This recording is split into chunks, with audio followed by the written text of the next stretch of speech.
World Mission Report. Isang puso para sa misyon.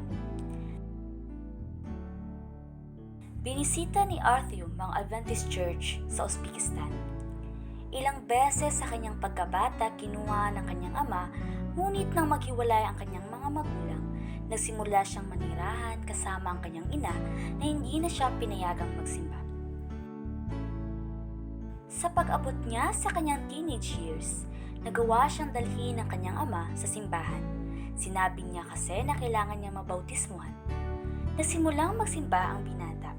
Nag-aral ng salita ng Diyos sa Biblia at hindi nagtagal ay ibinigay niya ang kanyang puso kay Jesus sa pamamagitan ng bautismo. Gayunpaman na mag-asawang muli ang kanyang ina, pinagbawalan siya at ng kanyang stepfather na magsimba. Tuluyan na ngang pinalayas ang binata sa bahay at tinanggap sa tahanan ng kanyang ama. Doon siya maaaring maging mas malapit sa Diyos. Ngunit kinalaunan nang ang kanyang ama ay hindi na nagsisimba, nagsimulang uminom at hiniling na magtrabaho kasama niya ang kanyang anak tuwing Sabado.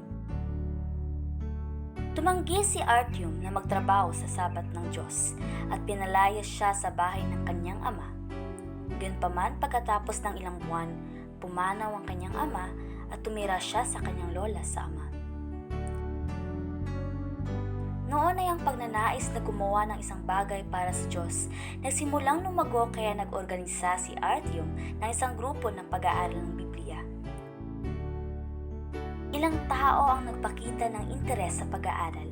Habang lumilipas ang panahon ay inakay siya ng Diyos na magkaroon ng higit pa upang maging isang misyonero. Sa panahong ito, ang sabi ng pastor, gusto ka naming imbitahan na maging isang pandaigdigang misyon pioneer. Laking gulat ni Artyom ang pastor ay nagsalita tungkol sa mga pandaigdigang misyon kahit noon pa man binanggit niya ang pangarap na kinikimkim niya.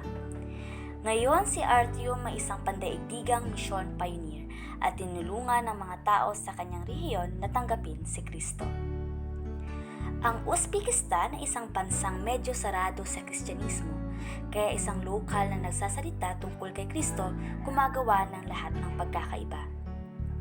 Ang bahagi ng handog nitong quarter ay tutulong sa pagbubukas ng unang Adventist school sa Uzbekistan.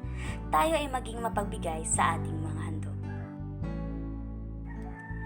Unahin natin palagi ang Diyos.